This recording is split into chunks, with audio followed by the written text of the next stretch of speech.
Hello everybody, hello once again, welcome to the Prismata News and Game Dev Insights Show. I'm Elliot, and I'm going to talk to you about what's new in the world of Prismata.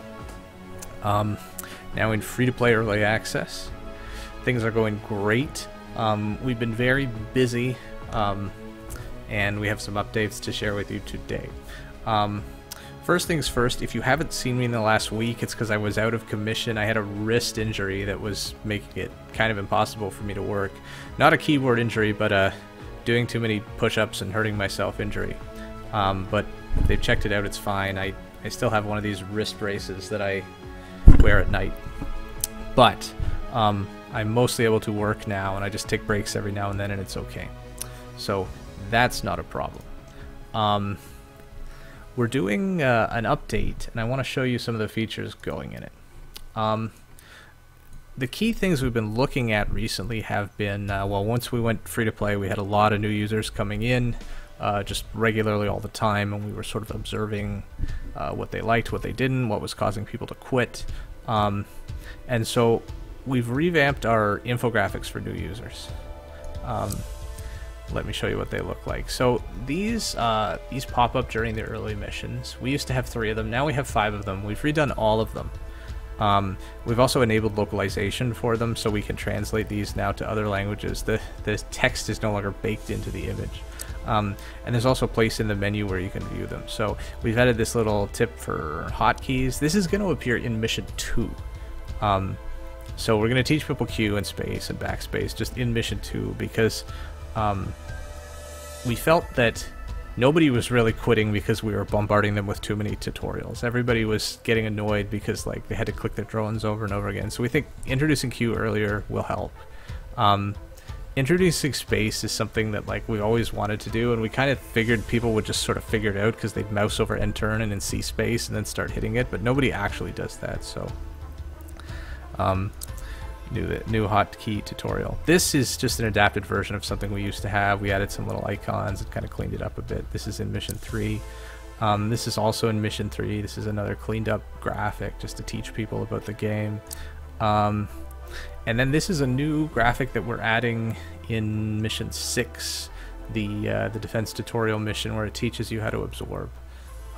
Just like to really make sure people understand absorb, we're trying to drive it home a bit more, because that still remains the one thing that people struggle with, and then, you know, have great difficulty in the 7th and 8th mission in the campaign.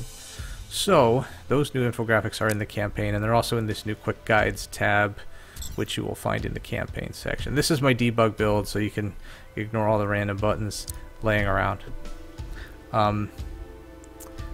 Yeah, something else we did is we actually are making big changes to Mission 2.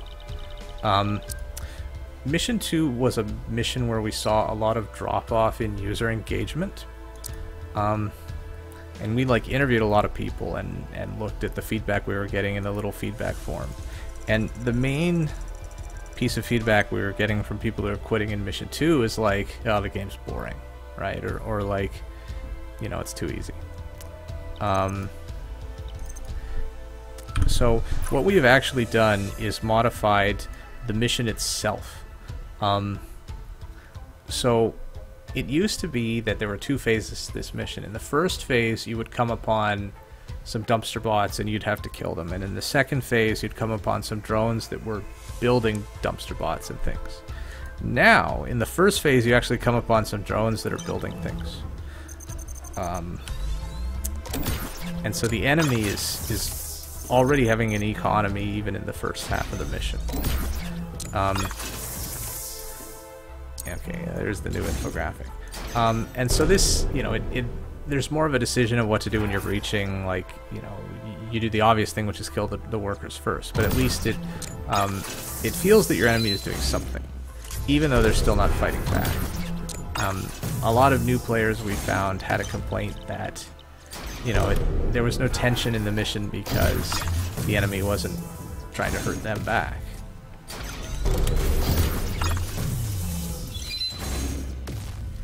And, you know, this stuff is basically the same. There are some minor edits to the text. You know, here it says if it's another flock of drones and junkers, because it used to just say junkers, right, or whatever. Tell someone to tip them over.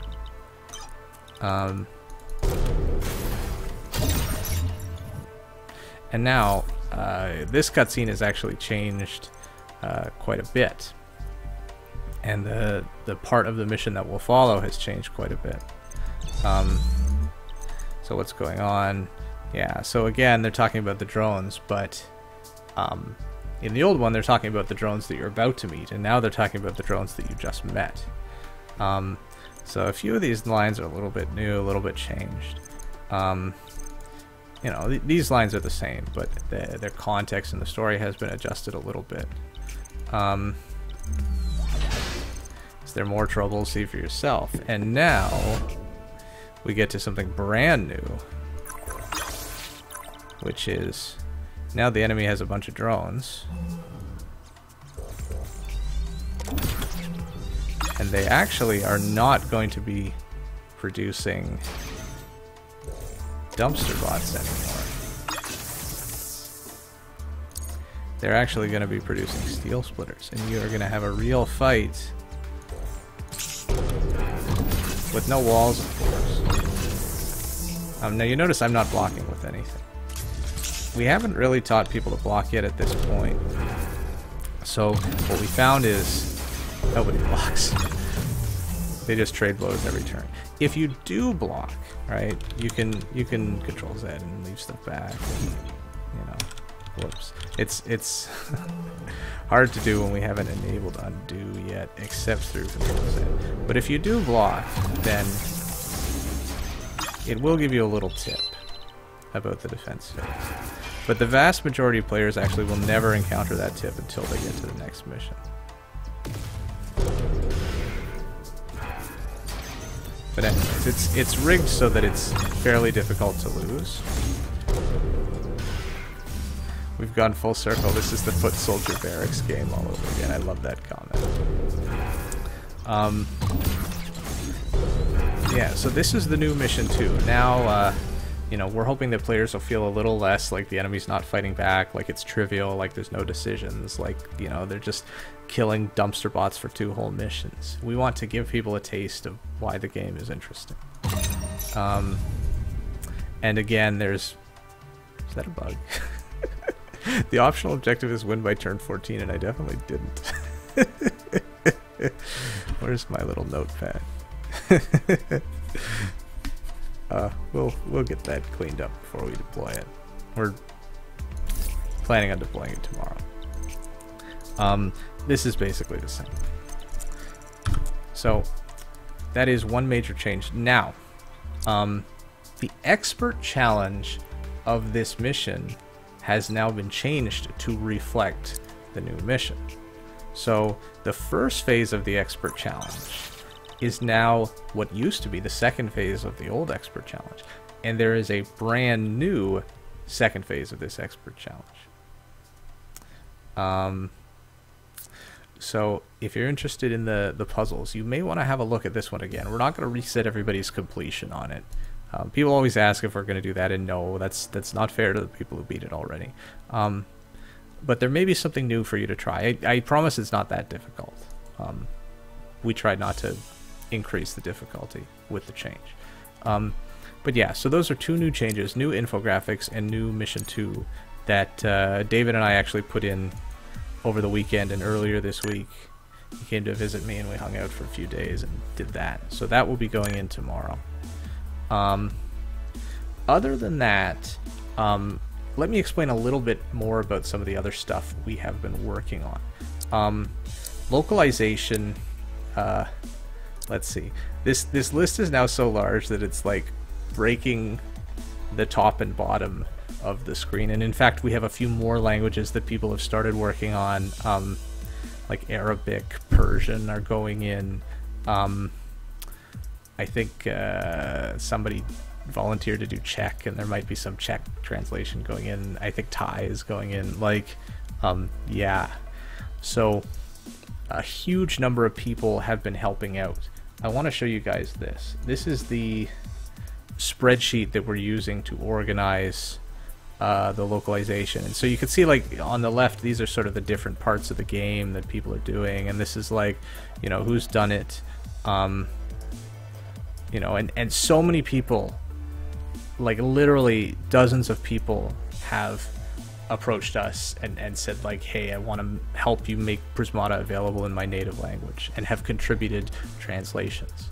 And how it works is we run everything through Google Translate, and it spits out some translations that are usually like kind of garbage quality. And then people go through line by line and sort of fix it up and make it, you know, appropriate to the universe of our game and stuff like that. And we usually have, you know, one person will do it, another person will check it or something like that. Or if it's completed, the green ones are complete and the yellow ones are like somebody has done it and it's had some work. So huge thanks to everybody here who has contributed.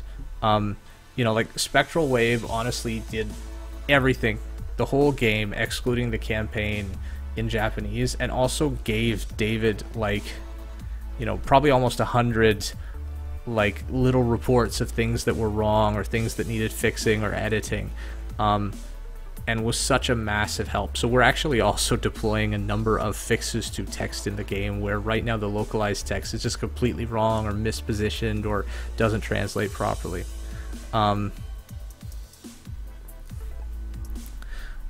So yeah, like literally everybody on this list, we can't thank you enough. There are so many people who, you know, we want Prismata to be a game that as many people can play as possible.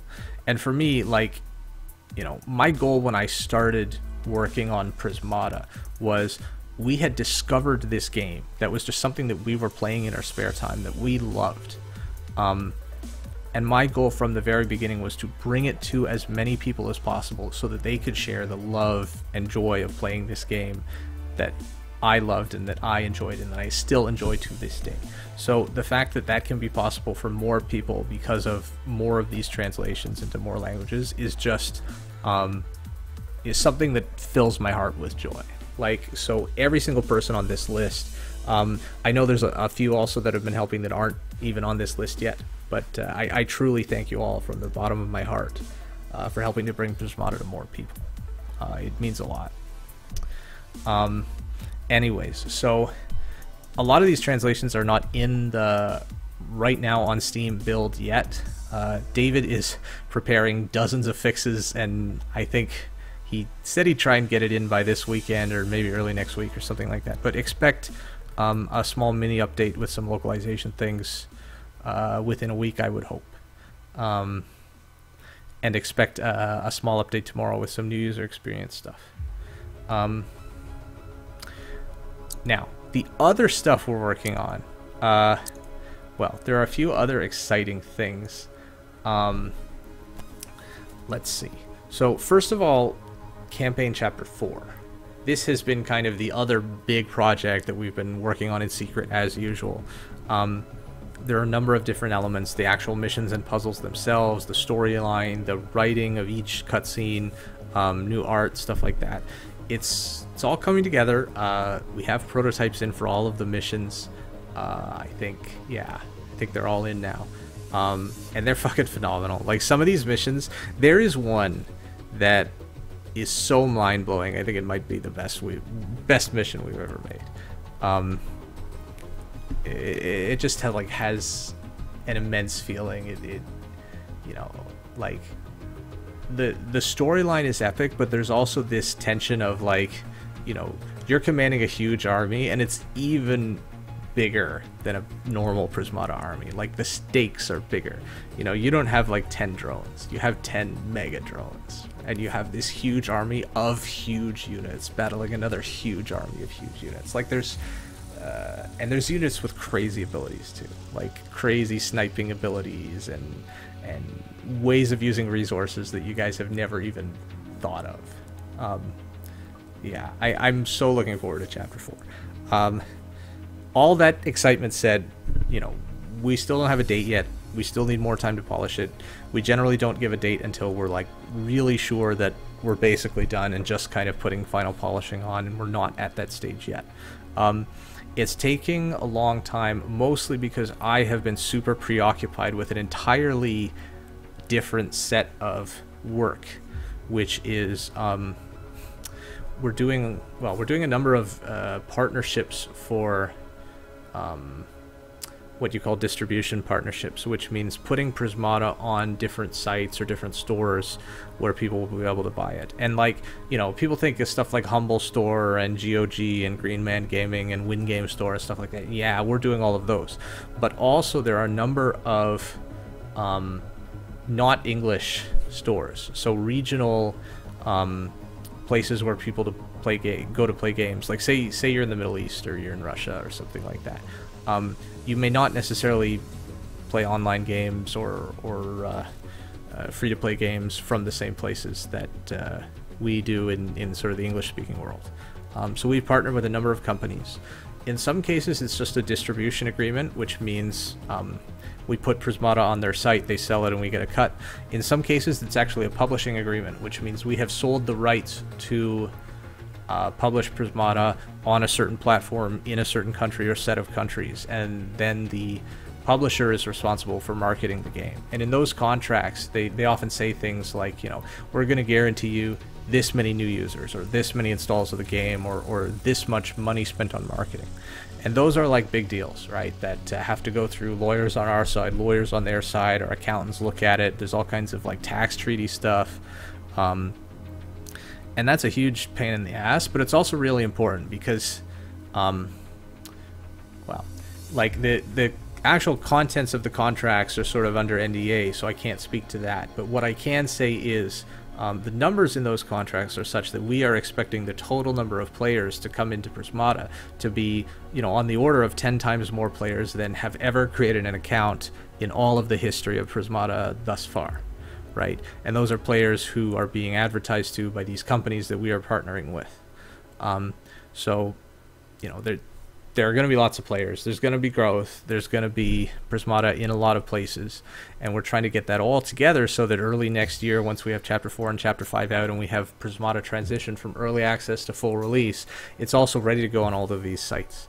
And it's a lot of work. Like every site or every store has its own API for things like, you know, user accounts and achievements and in-game purchases and stuff like that. So we're doing a lot of API integration. There's a lot of testing. In some cases, these folks are doing localization for different languages. Yeah, it's a lot of work, and it's a lot of like back and forth, a lot of meetings and contracts, and like for me, it's actually challenging and a bit frustrating because the thing I love is making games, right? That's why I'm doing this. And I think in the last year, I've probably spent more time working on marketing, promotion, biz dev type stuff than I have actually working on the game. Which, you know, it is what it is, but you know, it's challenging. And if Chapter 4 is happening slowly because I'm spending less time on it, then that's kind of why. But I hope you guys understand that, like, for me, that's, you know, my goal is to make Prismata, but it's also to share it with as many people as possible and do whatever it takes to, you know, bring the game to a big audience, right? Because that's what we all want. So that's kind of what we're working on. We've been thinking about whether or not we should get extra help to help with the sort of integration of these APIs for different platforms. Whether or not we should like get another intern or somebody else to join us. If you know somebody who's looking for an internship in game development and has some experience working on that type of stuff, we might be interested in talking to them. If you know somebody who specializes in integrating or porting games like Prismata, online games, and they're looking for work, we'd be interested in talking to them. You know, for an intern, we might not really want to hire them until the start of next year because that's when that type of work's really going to ramp up. But even if they're into doing a mobile port, because we're hoping by next year we'll have a mobile edition of Prismata as well. You know, there are a number of reasons for that. I know you guys are all PC gaming fans, but increasingly a lot of, especially card games, are predominantly mobile now. Like games like Hearthstone or whatever, they actually have more mobile players than PC players. And some publishers we've been talking to, like China, for example, is one region where, we talked to a number of Chinese publishers, and some of them are interested in supporting distribution of Prismata in China. Some are interested in publishing Prismata in China, but they really want a mobile edition before we do that. So, you know, it's probably going to happen, but we may need some help with that as well. So I don't know. If you're an intern, you're looking for something like a co-op placement or an internship for the winter starting in January, contact us and we may give you an interview or want to talk to you. Anyways, I guess the other thing I've been spending a lot of time on is marketing and promotion, ad type stuff. Many of you know we did Twitch bounty board sponsorships. That was kind of just a test, you know, to determine whether or not that would be a good tool to bring a lot of players into Prismata. In some cases good, in some cases bad. I think Twitch bounty board is still kind of a new thing. It's in beta, and they were also experimenting with how they do their targeting and how they select which streamers they offer the bounty to, and they're looking to improve that. So, you know, in some cases, some of you guys might have reported like, oh, this person like did a terrible job, and you know, it's not because we picked somebody who was terrible. It was because it's still a beta, and they're still kind of working on those types of issues and figuring it out. Earlier in the year, we did a game site campaign, and they did quite good targeting, I think. So I think Twitch is maybe playing a little bit catch up in terms of their technology versus game sites technology, but it's a similar type of thing where you just give them a budget and they find streamers to play your game for you.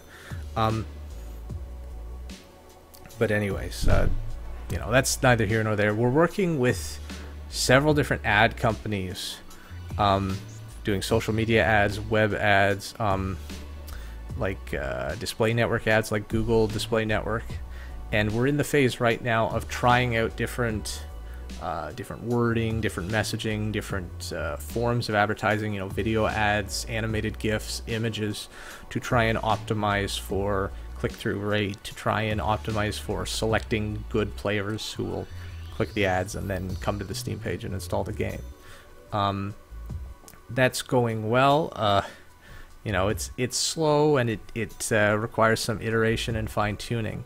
But we're working with a number of experts in ad buying as well as social media ads. So, you know, we've actually had some really good results. Like, we ran an ad on a specific site that we were getting clicks for pennies, right? Which is very, very good. Like, in some cases for mobile installs, people are paying more than $1 or sometimes several dollars if it's around Christmas time or something very competitive, just to get one install. And we're getting installs for way, way, way less than that.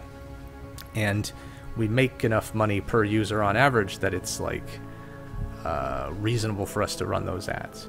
So, you know, still optimizing, still working on it, but hopefully in the new year, or, you know, around the time when we're transitioning from early access to full release, we'll be running lots and lots of really effective Prismata ads. So, some guy in the chat says he came here through a terrible advertising industry. I mean, let me tell you, over the years, we have discovered that Prismata is a really weird game for streaming, because, like, it's very complicated on the board, right? And if people don't know what's going on, they're just like bewildered. They don't get it. And the thing that we've done in the past that's most successful, I think, for those mini esports tournaments where we invited a bunch of people to play, and then people could watch their favorite streamer enjoy a competitive game and not be so focused on just like what's happening on the screen, but also be focused around this meta game of like, oh, is my favorite streamer going to win the tournament, or, you know. And I think it produced better engagement from the streamers, and we're looking to do more of that. No announcements yet, but we are going to do something. Anyways, so that's kind of a general update of sort of what's been going on, what we're working on. Yeah, so like literally half a dozen different projects aimed at promoting Prismata on different sites. Like, you know, the websites too, we're doing Congregate, Armor Games, all of the different stores. We're working on a version with like offline single player.